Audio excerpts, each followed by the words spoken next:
Hi, welcome to Complacency Learning, the show that helps learners change their attitude towards learning for better. As always, I'm your host Njabulo James, and today, on our fourth episode, we are joined by the speaker, the author of The 5 Keys to Greater Heights of Success, which was launched in 2017, and his latest book, You Are a Business, Treat Yourself Like One. Ladies and gentlemen, sit tight as I welcome Mr. Njabulo James Nkosi, who is here to share with us a bit about his journey to creating the life that he truly loves. Hi, Mr. Njabulo James Nkosi. Welcome to today's episode. How are you doing today? I'm young, I'm handsome, I'm fast, I'm pretty. I can't possibly be beat. I'm great, man. I'm great. Thank you very much for having me. It's a pleasure. Thank you very much for reaching out, and hopefully I can add a lot of value to what your channel is doing. And first, I want to applaud you for the work that you're doing. It's very commendable in this day and age where we want to empower young people to make better life choices and to have a better path. And it's something that's going to yield a lot of blessings and a lot of fruit for you going forth, because the next generation is always the most important.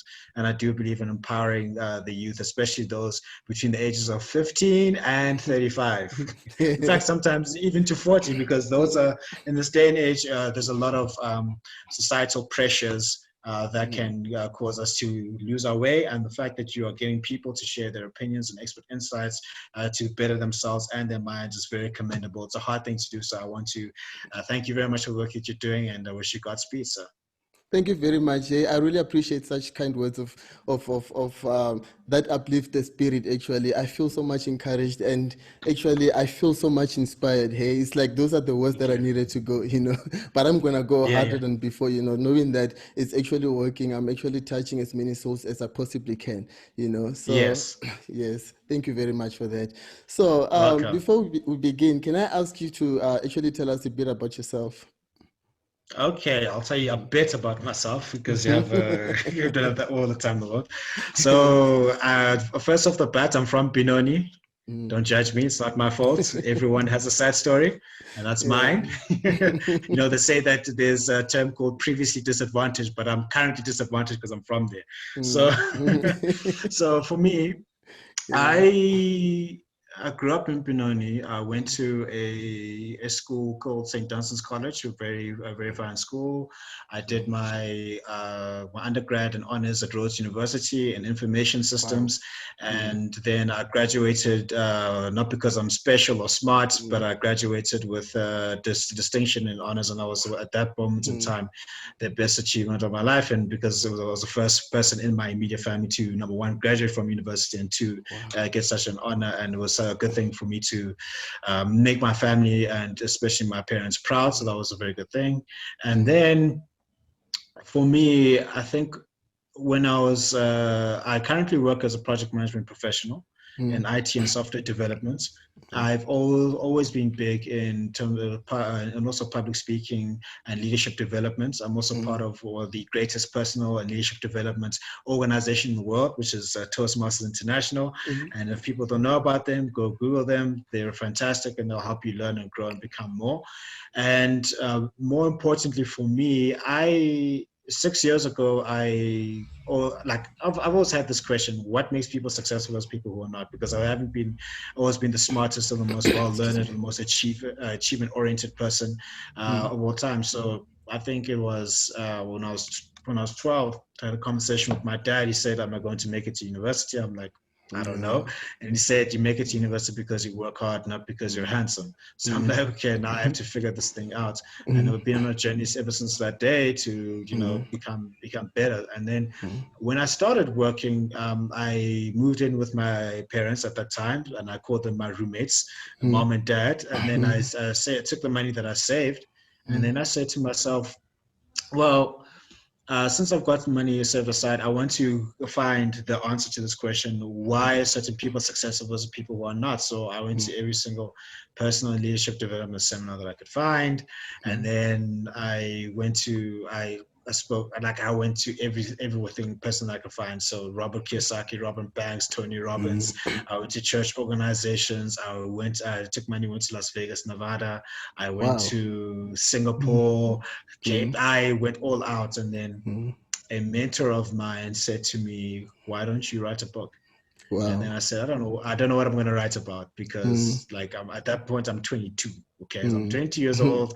I don't know what I'm going, where my life. Like at 22, you don't have anything figured out. So if anyone says they're 22, they've got anything figured out, they're lying. No one has anything figured out. Some people are 35, don't have things figured out. True, And I said, true. he said, you can figure it out. And I said, okay, fine. So I went to some book writing seminars and I figured it out. And then I also interviewed a lot of CEOs, CIOs, and successful people who had failed in life, and people who were single mothers, pretty much what you're doing now, but I didn't actually record them via podcasts and stuff. And then I actually found what success meant to me, because I've always been looking for this answer.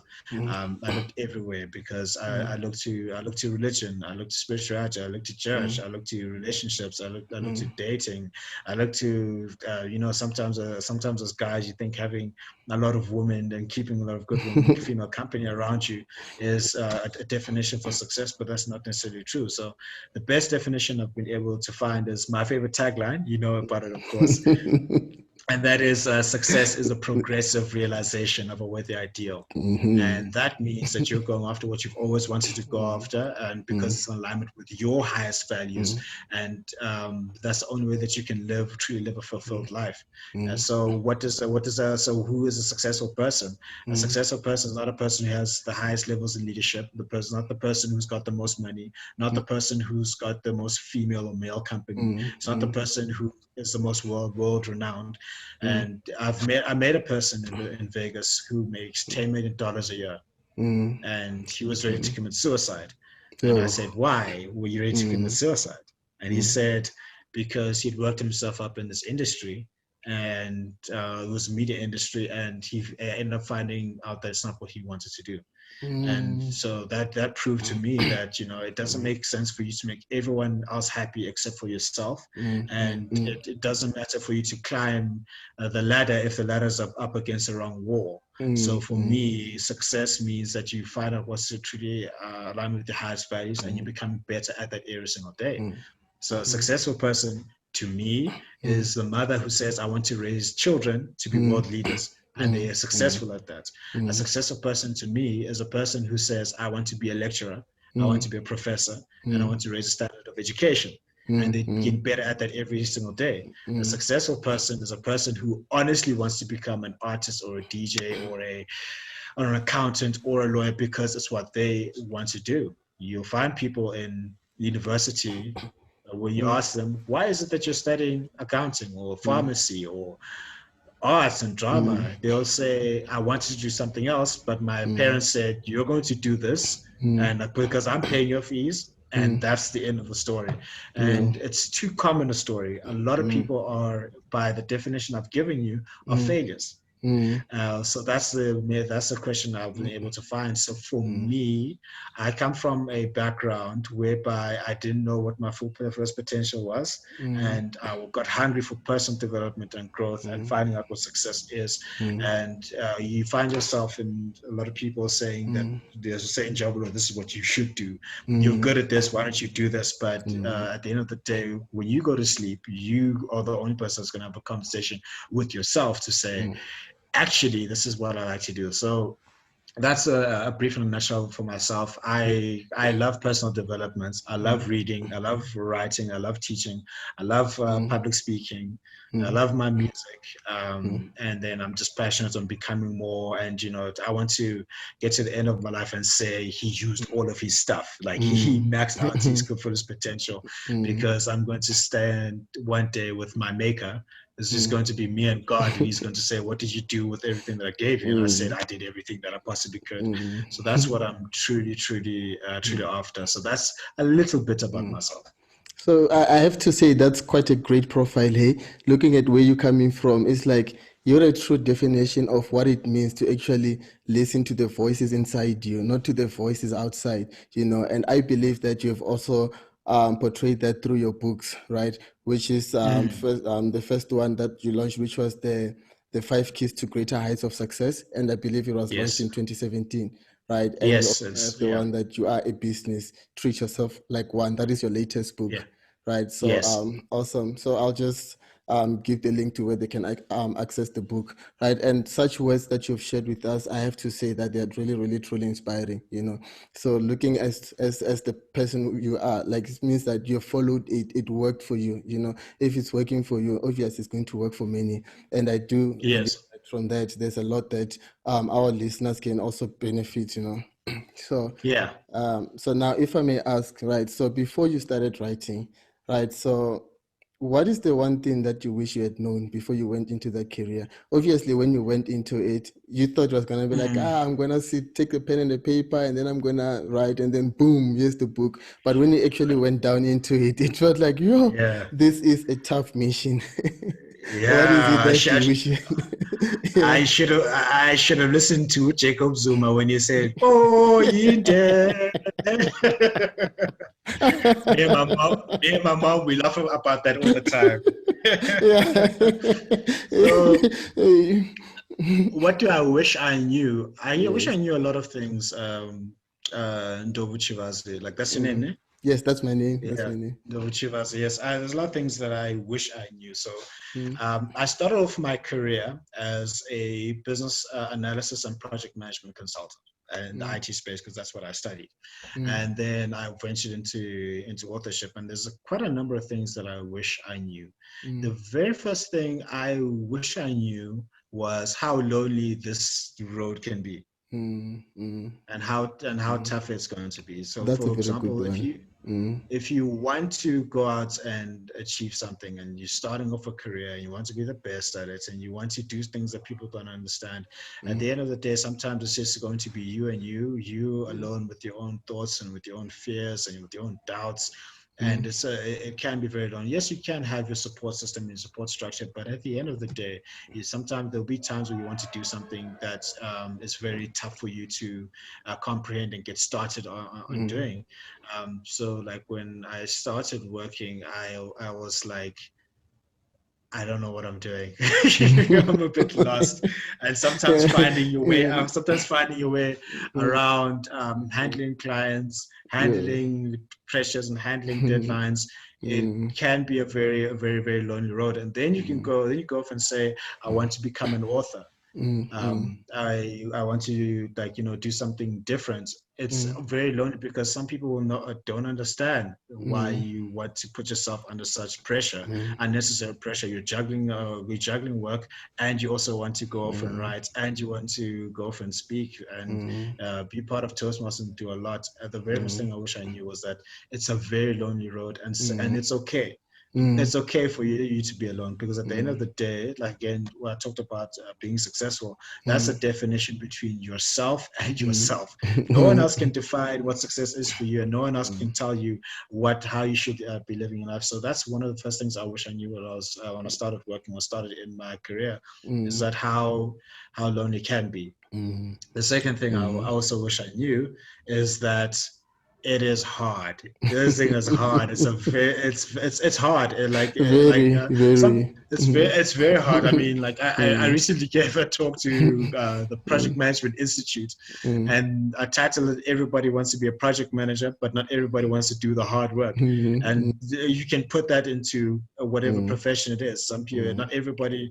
Everyone can say that they want to build a podcast, or they want to be an employee, they want to be a rich, or they want to be in a relationship, and they think they can just do the minimum and then they can get by, and they can, just coast by and give 50% effort. But no, it's not like that. You got to work, and you have to work hard. And there's a lot of sacrifices that you're going to have to make. And the majority of that, you have to get rid of your comfort. Forget about your comfort. If you want to achieve anything above average, forget about comfort. I mean, I love my FIFA. I love playing my PlayStation. Okay, I love my YouTube. I love chilling. But at the end of the day, if you want to achieve something above the ordinary, you have to get rid of the comfort, because it is hard. It is difficult. Living is hard. That's one of the things that I wish I knew, so that when things really got hard, I was not like, oh my gosh, why is this happening? Where I can actually expect it. That it's going to be hard. You're going to suck, and you're going to do things, have to do things that you don't want. Many times I find myself up at 2 a.m. in the morning, like I'm busy on the keyboard there, sending out emails or writing a book. Or sometimes I find myself without any money because I had spent all of it on this dream that nobody else understood. Sacrifices. It's really you have to make the sacrifice, and it's really like it's hard. And once you get that thing down in your spirit to say this thing is hard, so if it's hard, then you have to do it hard, and you have to go after it hard, and it's more. And then to that, what I also wish I knew is that when you do the hard things, it's better for you to do the hard things than to try to shortcut the process. All of us want to like shortcut things. For example, I wanted to get promoted early in my career, and I thought there was a shortcut to it, but there's no shortcut to it. No shortcut to it. And when I face disappointments, I'm like, oh my God, why does this not happen? But at the end of the day, like you didn't get the result because you did not work really hard. And then I heard someone say that if you do the things that are easy, your life will be hard. But if you do the things that are hard, your life will be easy. It is hard to put together a budget. It's hard to put together a schedule. It is hard to get up early in the morning. It is hard for you to set a higher standard for yourself than other people. It is a hard thing for you to reach out for more. It is a hard thing for you to figure out your life. And it's a hard thing for you to say no to things that you would like to do. But it's rather do the hard things than, try to shortcut the process. So in essence, and then another thing I wish I knew was learning to be patient and to be consistent. Because us as the younger people, like we want things now. This world that we live in, Instagram stories, WhatsApp stories, instant noodles, instant coffee, instant everything, and we want things now and we want things fast. But there are some things that you cannot shortcut the process. For example, in the project management space where I've worked, there's a saying that there's a saying I heard from a developer. You know what he said to me? He said to me, I was trying to get him to like work faster and I need this application developed by this date and I need it done. He says, it doesn't matter how many people are going to work at it at a certain moment in time. It's not going to make things go faster if you just rush things and throw money at it and throw resources. Some things take the time that they take. And he said to me, you cannot, 9 women cannot make a baby in 1 month. It like to make a baby, it takes 9 months of gestation period. And that's the same thing for your career. And for the book you need to, and for the books that you write or whatever it is that you are really after, it really takes a long process. But there's a reason why some degrees are 4 years and not 1 year. There's a reason why to be a doctor takes 7 years. There's a reason why some businesses or some billionaires took 20 or 25 years to get there. There are some exceptions, but there's a reason that happens. There's a reason when they say if you want to transform your body, you need 3 months of consistent eating and dieting together, because you cannot shortcut certain processes, and people overestimate what they can do in a year. Like when the new year starts, a new year, I'm going to become new resolutions. I'm going to become the hottest person on the planet in the space of a year, and we overestimate what we can do in 1 year, but we underestimate what can happen in a decade or 2 decades. I was looking at a story of Trevor Noah. He started off his comedy career in 2009 with 10 people in the room. And then 10 years later, he sold out Madison Square Garden with 14,000 people. That took a decade of consistent and daily hard work, and you could not have shortcut the process. And then also for me to get to the point where I am now, it took 29 years for me to be the person that I am now. And for me to have the experience that I have, the certifications that I have, and for me to add value in terms of project management, being an author and podcasting and getting to this point, it's from 2014 up until now, it took 6 years for me to, from when I started, to go after this 100% to me to get here, and I'm still not even where I could be, but so I need to give it the time. So the mindset that I have now that I wish I had back then, I say if I want to start something, I must do it every single day Every single for a day. consistent period of time over 10 years. Then I can quit. Then I can say I'm going to quit. Yeah. I was even That's watching. all. Yeah, I was even Yeah. watching some of your videos there. I saw that you posted about 5 years ago that you know what, you really want to communicate with the world, you know, that Yeah. you keep on doing it. Like it's not even about how many people view it, but you keep doing it as long as you want to get your message out there, you know. And also Yeah. to emphasize on what you were saying.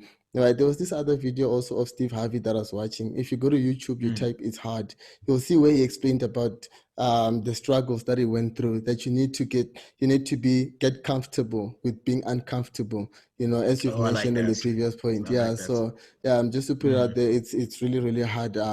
That's why most of us we find ourselves saying, you know what? Oh, if only I had gone for that career, my life would be so much Yeah. better. You know. But Yeah. speaking of that, obviously now in becoming the person you are, like you said, you cannot climb the ladder that is not pointing at the right direction, right? Yeah. So Yeah. obviously you had to climb the ladder, and it was not easy for you to climb that ladder because there were forces of gravity that were pulling you down, you know, saying, hey, where you Yeah. going? Come 100%. back. Yeah. And sometimes you come back home, you feel like, yeah, is it even worth it? I mean, Yeah. I'm spending so much of my day so sad. Does that mean I should even go for it? And some people, like you said, will try and talk you out of it, right? So now, in Mm. becoming the person that you are today, what is it that, what are the challenges that you have faced, and what did you do to overcome them? The challenges that I faced, there were a lot of them. Hey, the one of the hardest challenges that I faced in becoming the person that I am is it starts with the element of self-doubt. Mm, mm, mm, Because if you do, like, I don't care what anybody else says to you. They're like, if everyone believes in you and you don't believe in yourself, mm, it's game over. It's game mm, over. mm, So the hardest thing that one of the hardest challenges for me to become the person that I would become, like again I said, when I say to people, I want to be an author, they're like, how are you going to do that? Or I want mm, to become a project management professional. How are you going to do that? they're If I tell projecting their people I want fears to, on you. they're projecting the fears on you. If I say I want to be the best in the world at something, or if I want to be a world champion speaker, or if I want to, have the certain body, like, and I tell people this, there's some people I'm like, yeah, boy, you crazy. What do you like? You can't necessarily do that. And then the hardest thing Mm, is having to prove it to yourself. mm, And because if you don't believe in yourself, if you mm, have the conversation with yourself and say, yo, Njabulo, you can't do this. Njabulo, you can't write this book. Njabulo, what if people don't like it? Njabulo, what if this thing fails? What if people don't tune in? What if people don't buy into your vision? Then that's one of the hardest things. And then also to that is people trying to steer you in a direction that you don't necessarily want to go and that you don't believe in yourself. And then now you're facing a hard situation. For example, at work, when I said I want to specialize full time in project management because I love the leadership elements and I love the personal development. Because my very first thing is personal development over professional achievement. Personal development, number one first. true, And I true. found project management to be the best profession to grow in personally. I had some colleagues and a lady say, no, you should sit back, wait another 2 to 3 years doing analysis before you can move on. And then I said to Good. myself, no, that's not what I want to do. It's not what I want to do.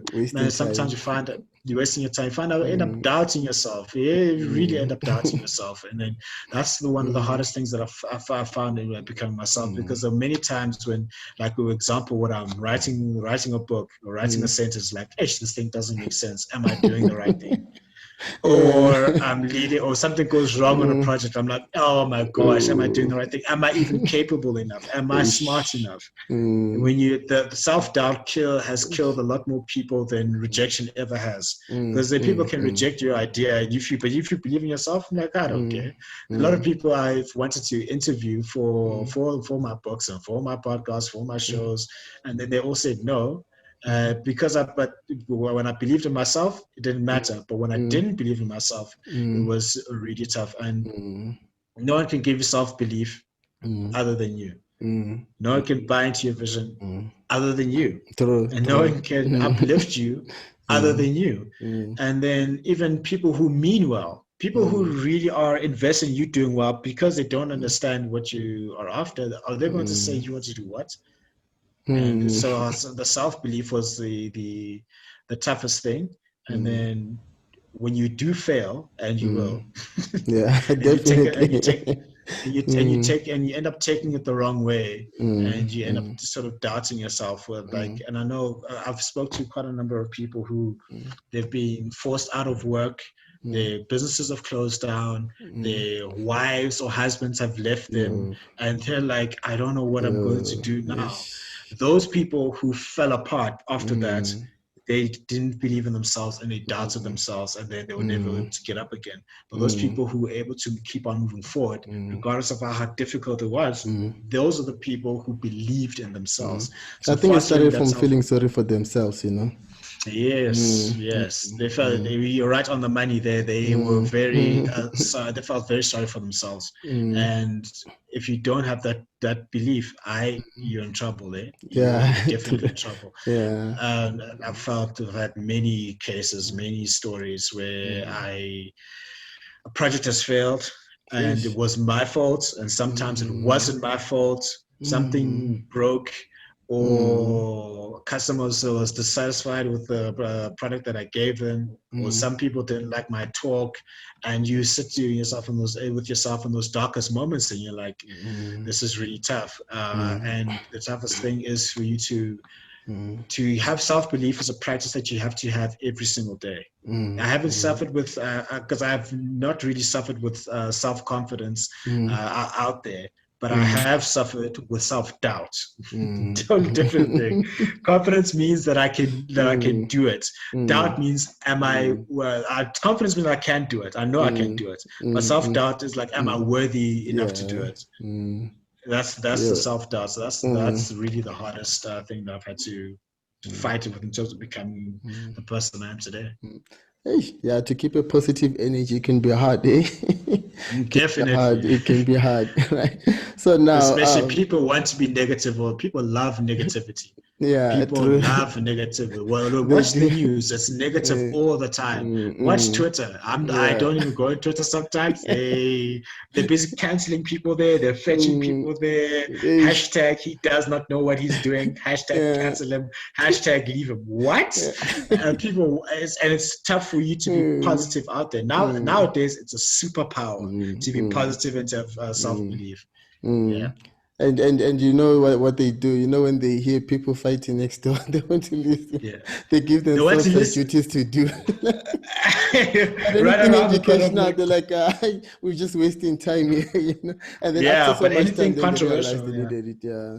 You see, so but what can we say? It's the world that we live in, right? And I see from what you said also, you've given so many advices also, and then of which that's really great, I should say, right? And also, if I should say, is there any other advice that you would like to add to somebody that would like to pursue your career?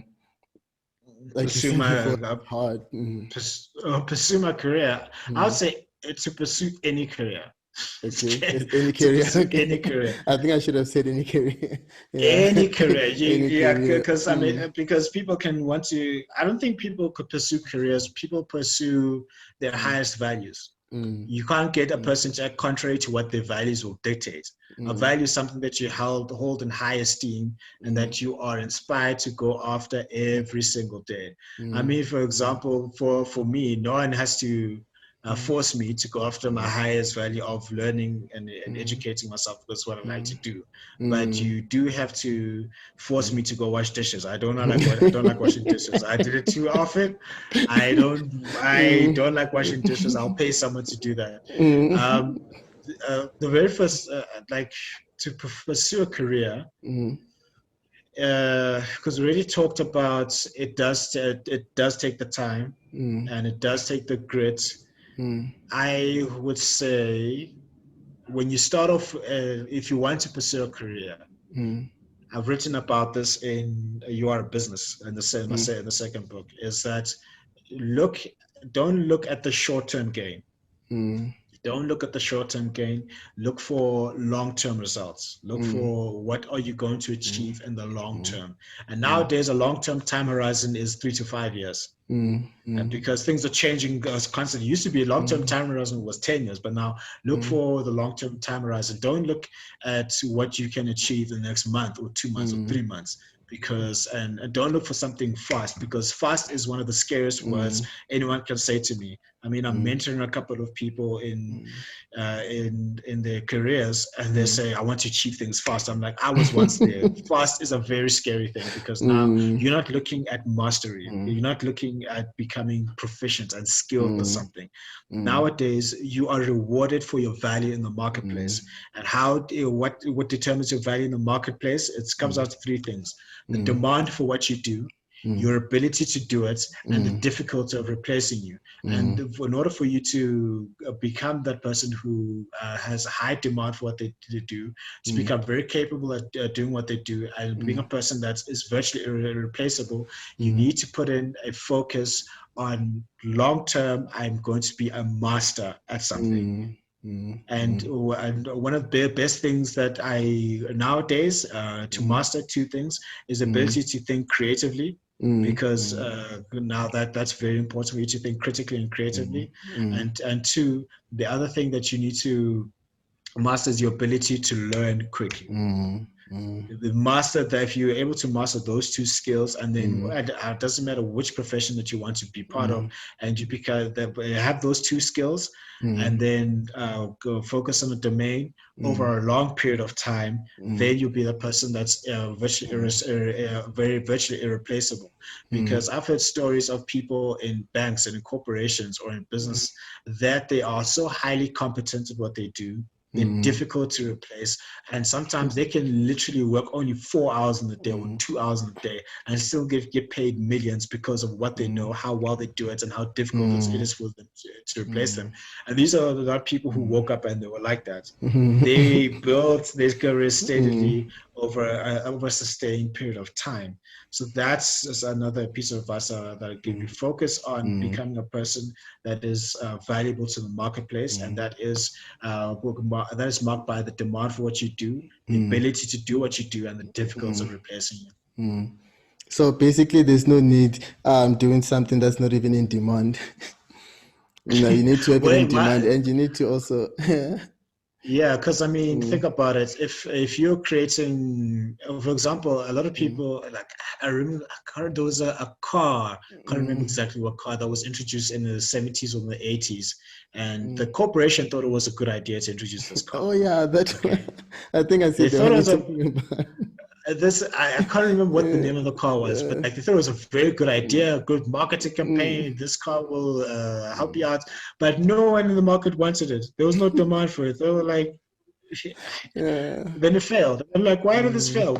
But you gave something that people did not need and people didn't want.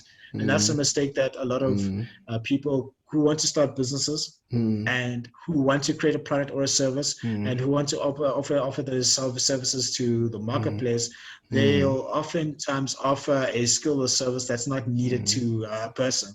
For example, if I am an IT organization, I need far more developers than I do sometimes need HR practitioners, as an example. If I've got enough HR practitioners in this organization and I need software developers, and you're going to offer your skills as an HR practitioner, you're going to have a hard time in that specific organization. Or if you're going to write a book about air, when people are not really interested in the topic right now, then it doesn't take off. Then you're asking yourself, why is it not taking off? And these are just examples. I'm just giving you an example. So you need to, at the end of the day, your customer or the people that you're providing your service, they are the people that matter the most. And people often get that wrong. And we live in a world where people think being an entrepreneur is a cool thing to do, because some people just wake up and be like, you know what, I'm going to do 1, 2, 3 without even doing the research. And then the next thing it fails, and then they come back. They're like, yo, I've wasted so much time. So, and I think those are really good principles and standards that you're setting out there. That basically you should, follow your passion. You should actually, to be the person that you are, you know, that you should also while you're following your passion, it must be something that's in demand, something that you can be able to drive, because otherwise then it's just time wasted. And they say that time that is Yeah. wasted, you can never get it back. It's gone forever. Yeah. You know. Lost time is never found again. Yes, Never it's found never again. found again. So yeah, Yeah. so now along this way, right, there's resources that you have used, right, and also the books that you've read, right? So do you mind sharing with us about that? All right. So you want to know which books I've read that have Because I helped think me in my journey? I saw a video of you there and Dr. DiMartini. So I believe that one of his books, when he was saying, Mr. Njabulo James, there's Yeah. so many things like ahead of you. You Yeah. are actually more creative than you think you are. And I was like, wow, Yeah. with Dr. DiMartini. That's my guy, man. That's That's my guy. awesome. Dr. John DiMartini is my Yes, guy, man. He's yes. my guy. Yeah, yeah. So He's the first real personal development mm, coach. I actually wish. A funny mm, story. I was telling someone this, and this might come across as weird, but I'm going to say this anyway. mm, So the very first, so when I think I was 14, 15, mm, I started watching a whole lot of Trinity Broadcasting Network, which is mm, TBN, you know, like your TV preachers, your TD Jakes, your Joel Osteen, John Hagee's. And I was like, mm, these guys are actually fantastic. But mm, then I actually realized that sometimes religion can mm, be very dogmatic and mm, can be very limiting and judgmental. And I'm not saying that it is, I'm saying that it can be. it And can then I be. came across John DiMartini's teachings, and he teaches balance. He Mm, teaches duality. He teaches being able to see the good and the bad in each situation. And I said to myself, I honestly wish I came across his teachings first, because that would have gotten me to a point where I'm more balanced in life. Because other times I used to judge myself so harshly. I used to be so hard on myself, and I didn't give myself a lot of grace. And one of the things that he teaches, which is a very biblical thing, is that it doesn't matter what you've done or what you haven't done, you are still worthy of love. That's something that I learned from him. And then when I first met him, again, this was when I started on my journey, personal development journey in 2014. I met him. I was like, this guy is he's alright, man. He's great. He's great. So he went and he read a lot of books. Okay. And I've also loved reading a lot of books. And I said, okay, fine. Let me really delve into books that I love reading. And I'll give you a couple of books that really changed my life forever. So the first one is The Alchemist by Paulo Coelho. I don't know if you've heard that one, where he No, says I've that heard about it. yeah, so the crux of that one is that when you really want something, the universe conspires to help you achieve it. Along the way, you're going to be tested for you to show that, okay, does Chivaza really want this thing? And they learn and grow. So I that one definitely helped me. And then More there's a like Law book of called Attraction Law of that was Attraction. I displayed on believe that documentary, The Secret. I don't know if you've heard of it. this. Yeah. And I've heard of it. I've heard Yeah. of it. I do believe the law of attraction does help, but more importantly, I believe in the laws of the mind. Of the There is mind. a book I read called The Laws of the Mind, which says, okay, law of attraction is good, but there are other things that are necessary, such as energy. You need to go after something that you really want, which is aligned to your purpose. Then you have to have the intention, which is like you have to be intentional. You have to have a plan put together, and you need to be focused and consistent and determined to get it. And then you need to take action towards it. So it expanded on the secret, expanded on the law of attraction, and I call it laws of the mind. Then I've read a lot of books. So there is The Science of Getting Rich by Wallace D. Wattles. The Science of Getting Rich. There is Think and Grow Rich by Napoleon Hill. Absolutely fantastic read. And then one book that really changed my life when I was 16, I was 15 actually. 15 was not Think and Grow Rich. It was Rich Dad Poor Dad by Robert T. I've read Kiyosaki. that book as well. It definitely changed my life. I'm like, I'm not going to box myself in being an employee forever, because that's not the best. That's not the best thing for me. Obviously, you've got the Bible, great lessons that you get there. Actually, let me just open up my references. I've got my book in front of me. Just All right. I can actually give. quite a lot of them from a leadership perspective. The 21 Irrefutable Laws of Leadership by John C. Maxwell. Very first leadership book I ever read, which definitely changed my life. Then there is a book called Master of the Game by Sidney Sheldon. It's a fictional book, but it helps me to dream a lot more. And it talks about building a business and the hard realities of the journeys that you need to go through, but in a fictional way. That's how I put it together. I talked about the science of getting rich. There's a book called The Breakthrough Experience by Dr. John DeMartini. That was absolutely fantastic. And then there's also Tony Robbins wrote a book called Money Master the Game, where he went and interviewed 50 of the brightest minds to get answers for how they were able to create a lot of wealth. And then, geez, I've got an entire reference book for you here. Quite a number of books you've read, hey? Quite a number of books. Quite a number of books you've read. Yeah. And then especially for people who want to restart their careers, one that I recently went through is The Rules of Work. The Rules of Work by Richard Templar. Very good. And then I'm more than happy to share my reference book that I put in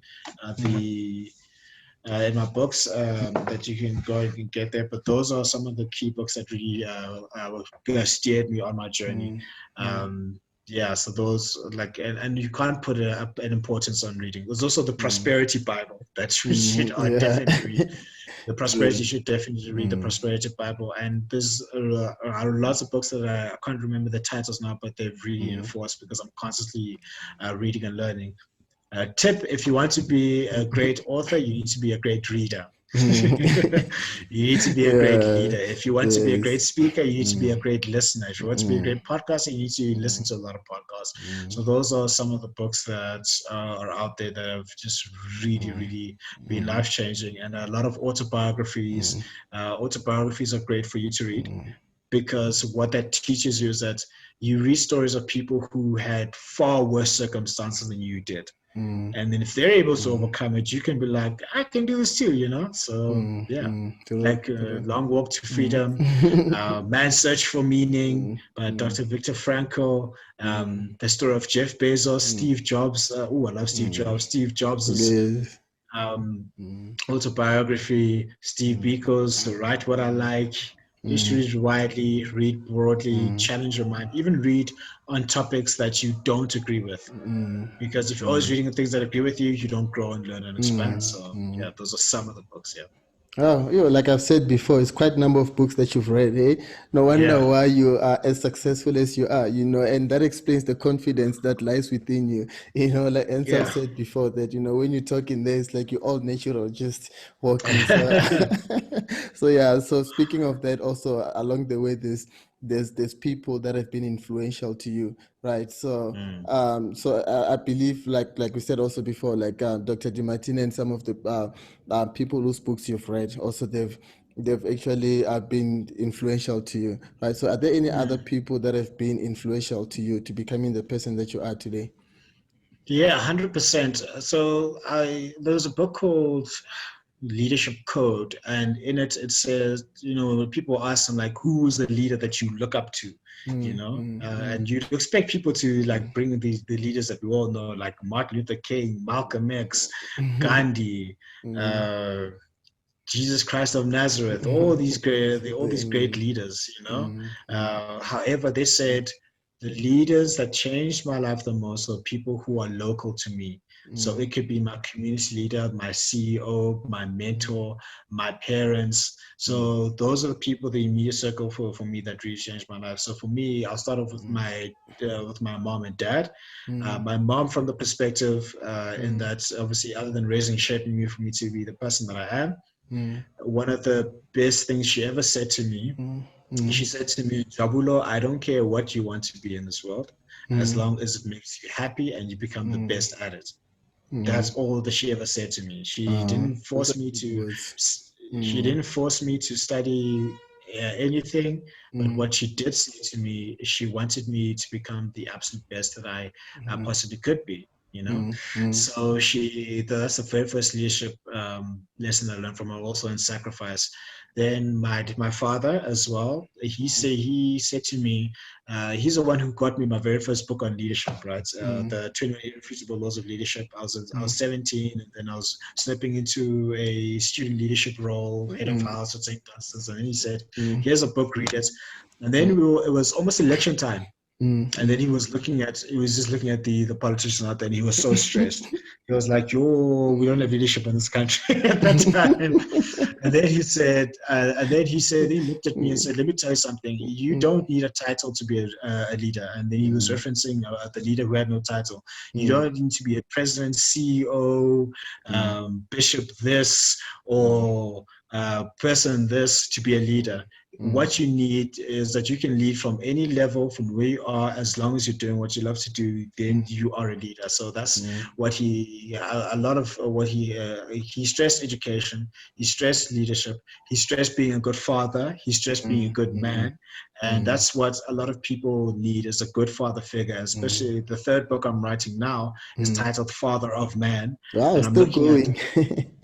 Yeah, I can't stop. It's a progressive realization. And I said, and I want to understand, I want to unpack my childhood traumas and my childhood issues, and then to understand what it takes to be to become a better man. There's no such thing as perfect men. There's no such thing as a man that everyone desires. That all we can do is become better. So I'm dedicating that book to him, and that's what he taught me.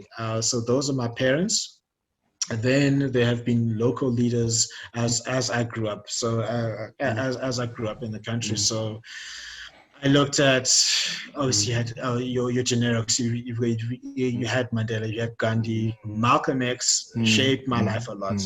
I was 12 years old, and I didn't like who I was. I wished my life was different. I wish I was someone else. And then he came across and he spoke with so much confidence and so much fire. I'm like, yeah, actually, that's when my love of public speaking actually started. It started with listening to Malcolm X's speeches. And one of the most fiery speeches that he gave was like, who taught you to hate yourself? Who taught you to hate the texture of your hair, the shape of the nose, and the shape of your lips? And he said, you need to love yourself. And he was a leader that I looked up to. And then more importantly, people, obviously I had student leaders when I was growing up, the head boys and the head girls in my school. But more often, those people that I'm seeing doing great and amazing works in this country, that I look up to. So those are people that have really shaped my life. So currently, some South Africans, I'm going to say South Africans that I'm looking up to, I'm seeing them doing great work. I was asked this question on a podcast recently. We have Amanda Dambuza. She's a great leader and a great CEO. I'm going to get on my show soon. You've got Tia Baloyi, who launched Batu Shoes. I'm sure you know of him. We've got DJ Black Coffee, changing the game. We've got Trevor Noah, the comedian, and I really like how he's breaking barriers. And then there's another leader, Teto Nyati, doing fantastic things. So those are leaders, South African leaders I'm looking up first. But the very first and foremost, my parents were the people who helped shape who I am. And then Malcolm X was a person that was like set me on a way forward. And then I've talked about Dr. John DiMartini and all the other guys that I look up to in the five South Africans that I just named now, who I look up to. And more often than not, it's those people. I don't care how young they are. They can be 12, 15, 10, 45. If I'm seeing someone become better at what they love to do every single day, even like yourself, I take leadership from that. Because I take leadership from that because I don't believe in age. And if someone's doing what they love to do, then that person can teach you something that you don't know. Someone's teaching you something, they are leading you somewhere. So those people who are making their lives the best way possible, those are people, the leaders that I look up to, and there's too many to name. Awesome. It's quite a great list, eh? It's quite a great list, I won't lie to you. Right? So when you speak about careers, right, they would say, like, for example, well, teachers work from 7 to 3 o'clock, maybe, and they Yeah. don't understand that teachers need to do, what you call this? They need to do extramural activities. They need to stay up late marking the scripts, the exam scripts and everything, right? So now looking at you as an author, right? Is there like a myth that you would like to expose the falseness of? Yeah, I can tell you. In terms of being an author, here's a myth. Here's a myth that I want you to get off. The myth is that you make. Let's start off with the myth is that you make a lot of money as an author. That's a lie. It's a complete and utter Yeah, lie. everybody's thinking that, yeah. Everyone's thinking that you write books and then you're boiling in money out of control and you go shut down the clubs. No, it doesn't work that way. They don't like that. You gotta work hard. Yeah. The myth there is that unless you are J.K. Rowling, James Patterson, and Daniel Steele, and these authors who've been out there at the game for 20 years and they're making hundreds of millions. And those are the French artists who's worth $1 billion. You're not going to go straight off out the gate, make millions of dollars, millions of rands, or even tens of thousands of rands. Forget about it. That's not what you should be doing. You don't go to become an author to make money. Being an author can open up doors for you to increase your net worth. At the end of the day, what your book will do for you is, first, it needs to be a book that adds value to other people. Remember, we talked about demand. You need to be able to have something that another person will actually want. So if you say that you want to retire and be rich as an author from the get-go, unless you have a very good distribution deal from the very get-go, it shouldn't be the only thing that you're doing. Well, for now, but you have to build up that credibility over a period of time. The other thing is that the other myth I'd like to dispel as being an author is that it's something that you do once and then you stop. I would say you keep on going off at it and keep on doing it. Some people, depends what your motive is. If you want to have a bucket list experience and say, I'm going to write a book, that's fine. Then you are a writer, not an author. Writing means you put one book out and you write, but being an author means you're writing books constantly. And also the myth I'd like to dispel is that it's way too hard, like too hard. Now, okay, it is hard, but not too hard that it's insurmountable. There are systems in place that can assist you to become an author. And also, the myth is there's a difference between a best writing author and a best selling author. There's a difference between the two. There's some people who are more technically gifted in putting together a well-written book, but not everyone can take that book and sell it. There's a difference. Robert Kiyosaki is a best-selling author. There are some indie authors who cannot even touch the number of books that he sells. Why? Because he's able to market and sell and distribute his book. Then the other thing you need to get rid of as an author is that you can't do it by yourself. Absolutely forget it. You can't. That's when I started off. I thought I could do it by myself, but there's an entire ecosystem and value chain that's involved in becoming an author. You need to get someone who can help you to get the book cover, to have it self-published, to distribute it to bookstores, to do some PR for you, to get the events for you.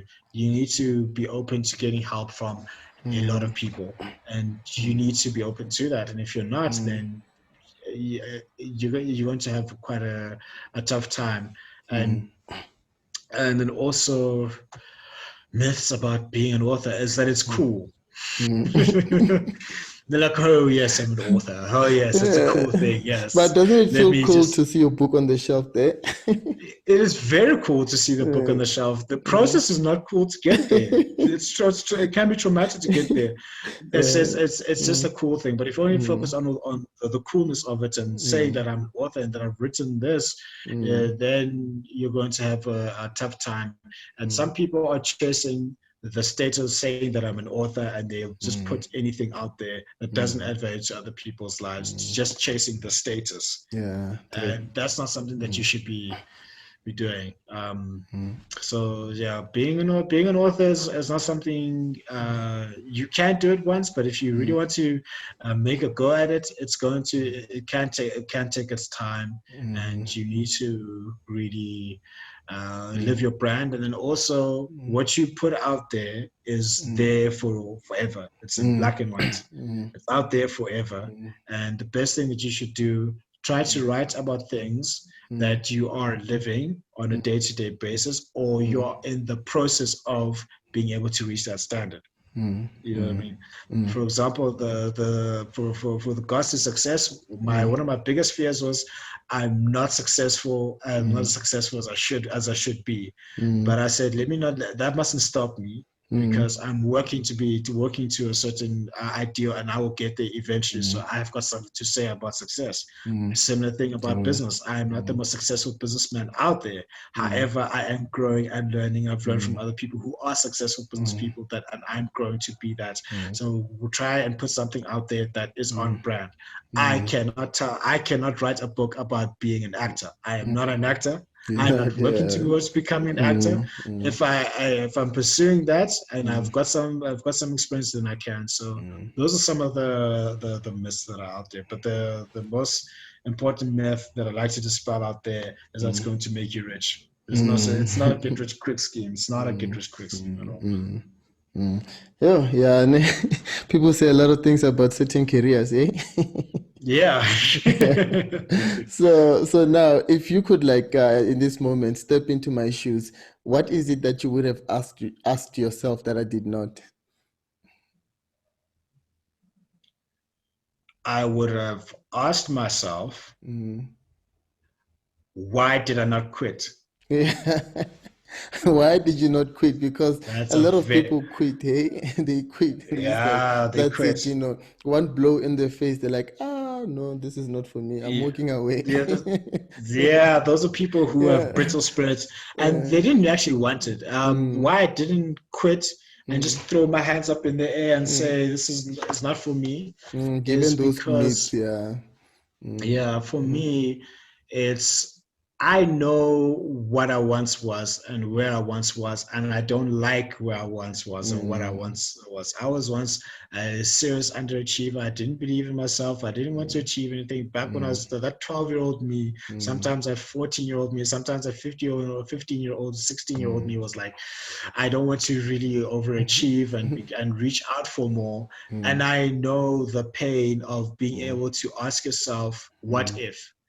One of the biggest things that you want to avoid when it comes to the end of your life is this one word they call regret. Watching people at the end of their life who regret not doing something, not going after their fullest potential is a very, very sad reality. It's a sad thing to watch. I've seen married people, women, men, they don't go after an opportunity, they don't go after something, or they don't pursue a partner or a better life, or they don't leave an abusive situation, or they don't go after a business, and then they will end up blaming it on somebody else. They will say, you as the husband held me back from my dream. You got me pregnant with 4 or 5 kids, and then now they live in resentment and regret.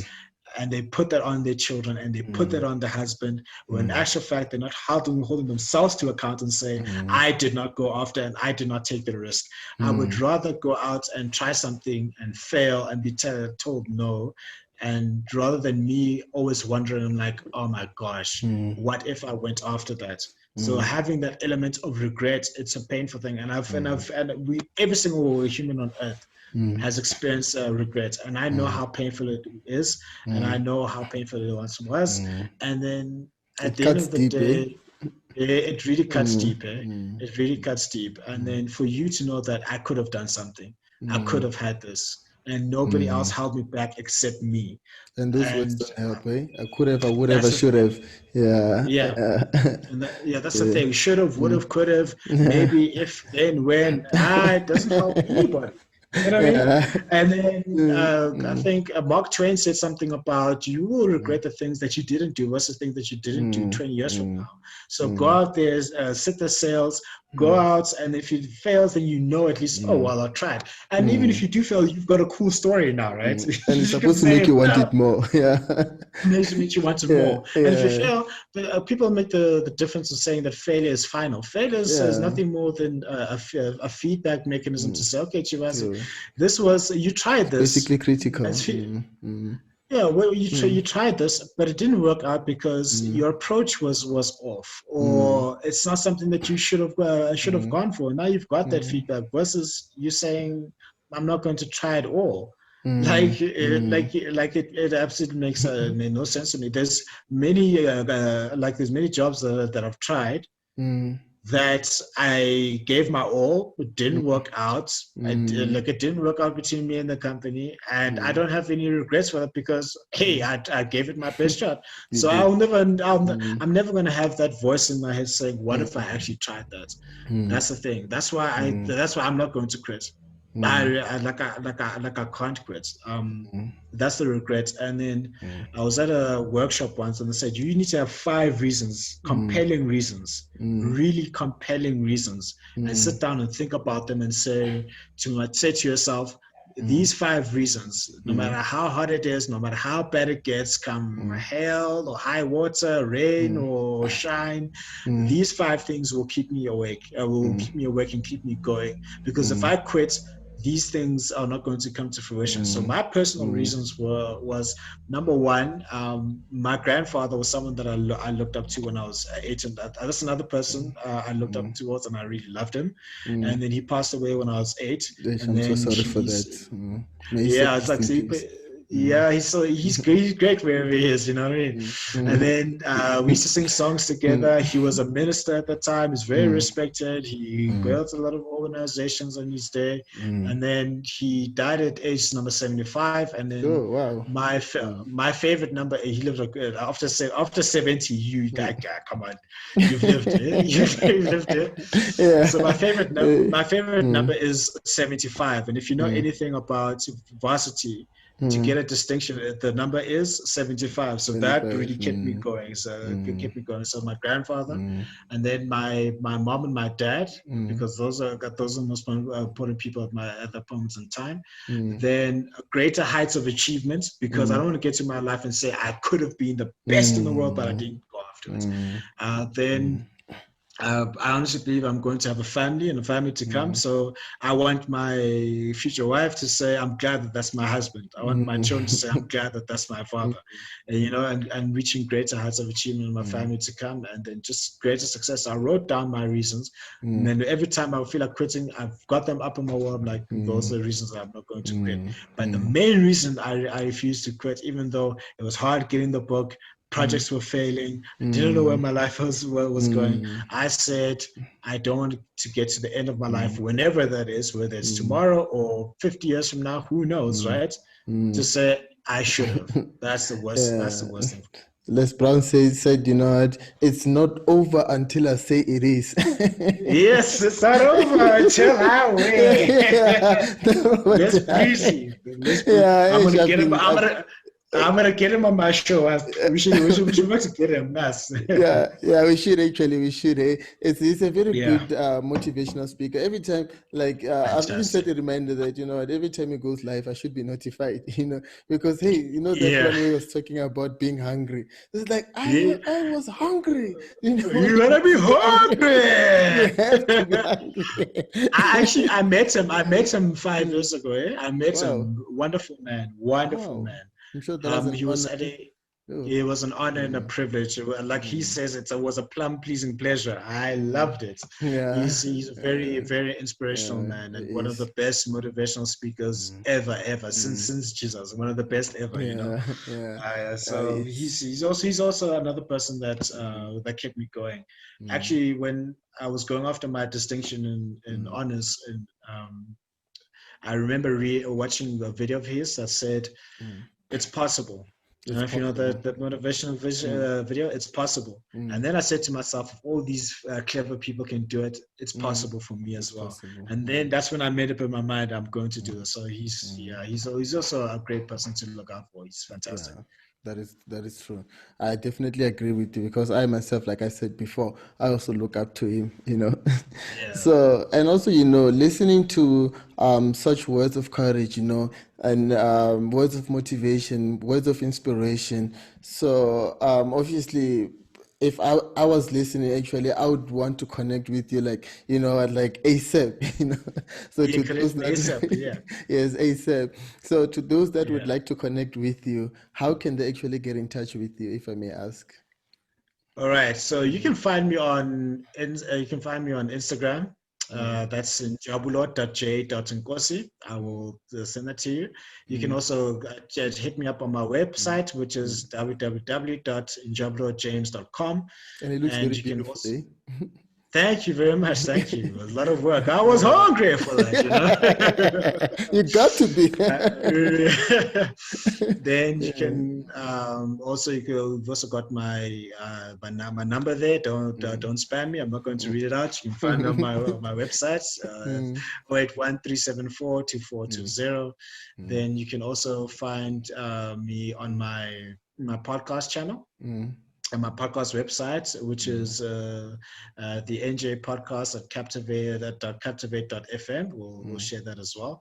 So Mm. that's how you can connect with me. You can also find me on LinkedIn. Just look at for Njabulo James Nkosi. You can find me Mm. there, and those are the main ways that you can find me and connect Mm. with me. And I'm also on YouTube, as you know. I've got a YouTube channel, Njabulo Mm. James. Look me up. You'll find me in my Mm. videos and interviews and my podcast interviews. You can find me there. Mm. Awesome, awesome. So now, before you go, I have one last Mhm. question for you. You Yeah. know, learning as it is, like you said, it's not easy. It's tough. Mm, You're gonna face a lot of disappointments. You're going to face a lot of mm, rejections, and also if you let mm, those rejections be louder than all the positive energy, obviously you're not end up gonna be the person that you want to do, right? Which means that there's no mm, learning taking place there, right? So I believe that mm, learning mm, happens when you get beat down and then you refuse mm. to stay down. You're like, I stay up, because like you've said Yeah. that you can learn a lot from your failures, right? So Yes. the word learning, what does it mean to you? Learning Mm, means dying to your old self.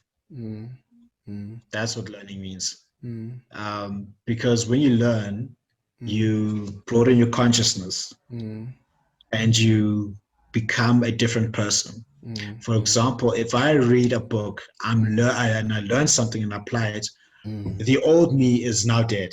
Yes, So, true. and not in a morbid way, not in a Mm, morbid way, not in a mm, morbid way. I'm saying, for mm, example, when I read a book, for example, if I read Inspired Success, mm. Wow. That looks very or I good, read, eh? or I read You Are a Your Business, business, you. You Are a Business, Treat Yourself Like One. If I read one of these books, you I'll see put what the I did link there. of those where to get those books. I'll just put it at the bottom on the Yeah, description. Yeah. you can put them at the bottom, definitely. All But if right. I read a All book, right. right? Yeah. If I read a book and Mm, it tells me something I didn't know before, I mm, died to my old self. mm, And if you're constantly dying to your old self, then you are growing and you're progressing. mm, Learning means that you become a better person, a more mm, informed person, and a more mm, valuable person. mm, And learning is not an event. mm, Learning is a lifestyle. mm, Because the moment you stop learning, mm, that's when you stop mm, growing, and that's growing. when you become stagnant, Mm, and then you completely become irrelevant, and then you die. Now there's two different mm, types of death. There's a mm, death to your old self because you're becoming a better version, mm, or there's a death that is not progressive at all. mm, mm, So for example, there's the sea that's called the Dead Sea. I don't know mm, if you've mm. heard of the Dead Sea. No, The no. thing about the Dead Sea is that it's nothing. There's no life in that sea. There's no fish. There's nothing that grows there. The reason is because it takes in water, but it Mm, does not give out any mm, water. So there's no mm, circulation, and mm, there's no continuous improvement in that water. So that's why they call it the Dead Sea, because mm, nothing moves there. And then mm, you can become a metaphorical Dead mm, Sea in the sense that you can take in a lot, but you're not applying what you learn, and you're not mm, growing, and you're not giving out. So that's mm, the antithesis of being stagnant and mm, staying where you are and mm, not becoming better. is in order for you to learn. And I'm not saying going to high school, that's a good thing. Matriculating, that's a good thing, but sometimes that's not always learning. Getting a university degree, that can be a good thing, but that doesn't mean you're always learning. The best type of learning is your self-education. Figuring out some things that are high on your highest values. The most valuable lessons are those that I've pursued myself, and not that I learned in a lecture hall or I learned in a school hall, because I went and I did a self-education. Jim Rohn said it best: formal education, which is high school, university, will make you a living. That's fine.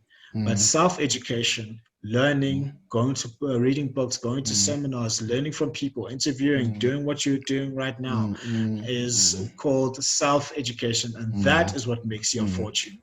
If you understand those people who separate themselves from everyone else, they are people that take their spare time to improve their own skills. They'll go on Udemy courses, they'll go speak to other people, and they'll go on books and courses, and they'll go off learning. So for me, learning means that you die to your old self to create a better life. And learning for me means you have freedom. Because when you learn to die to your old self, get rid of self-limiting beliefs. For you to learn discipline, you become free to be the person that you were destined to be and the person that you always wanted to be.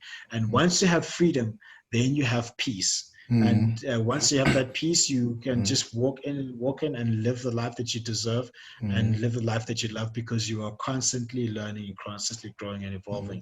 So for me, learning is number one. Wow, that's awesome, eh?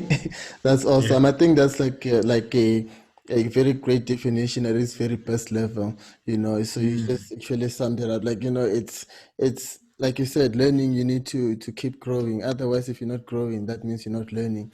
And also that Wow. it doesn't only happen in school; it happens also outside there when you're reading, or Yeah. also like also you can even learn from people, because as like you mentioned, like I when I'm also getting people, like as I have conversations with them, is the more I learn, and the more I learn also the more I grow. And that, like you said, it's actually a great initiative, and I really thank you for that. I really appreciate, right? So Thank before you. we close off, is there anything that you would like to add? One thing that I'd like to add is, and it's quite personal to me in the past couple of days, last number of days, we've had a really tough year in 2020. I don't think anyone walked out here unscathed. Yes, People lost jobs, can say people that lost again. Yeah. people lost money, people lost relationships, people lost their health, some people lost their lives, and May the soul rest in people and peace. their souls rest in peace. I mean, I lost my father two years not 2 years ago, 2 months ago. You um so yeah, sorry. so yeah, no, like, and he lived a great life, and one of the things I learned from him is that you need a meaningful life. It's not optional, because that combats the suffering that you go towards. And because when you lose trust and when you don't have faith, that's when you die internally. um, because when you lose trust, you lose meaning, and when you lose meaning, you lose your life. And again, maybe not physically, but definitely emotionally. And when you lose life emotionally, the physical loss of life is not that far behind, because if you don't have a meaning, you don't have something to drive towards, you don't have a meaningful something that's going to pull you and get you through this time, it's really going to be a very, very hard time. So I honestly believe that we need to keep faith, and we need to have something that's really meaningful to us. And with everything that went on this year, it taught us the number of things that you may lose a job, you may lose a loved one, you may have things not go your way, but at the end of the day, these things may happen. But you cannot allow life to beat you down. You cannot allow yourself to lose that meaning in your life, because these things are going to happen. And when they do happen, are you going to cry? You're going to give up, and you're going to lose. And even if it's so difficult, there are also those things that are beautiful along the way that you can be grateful for. What is it that can actually make you happy? What can make you fulfilled? Is it working on your body, which is God's temple? Is it working on your mind? Is it appreciating the relationships that you do have? Is it being grateful for the fact that, like, listen, I thank God that I'm up today? Is it saying thank God for my health and thank God for my breath? And one thing I've learned about health is that if you take it for granted, stop taking your health for granted. Walk through hospitals and see people suffering and struggling to breathe. You don't want to be in that position. So you need to be at least grateful, and you need to be thankful, and you need to be able to lead that meaningful life, because God knows what you, Chivasa, can achieve once you believe that you've got that purpose in your life and you've got that strong meaning in your life that's going to pull you through. Because once you have that, I think you can overcome anything. But once you lose that, then you will end up losing your life. And 2020 has been really been tough.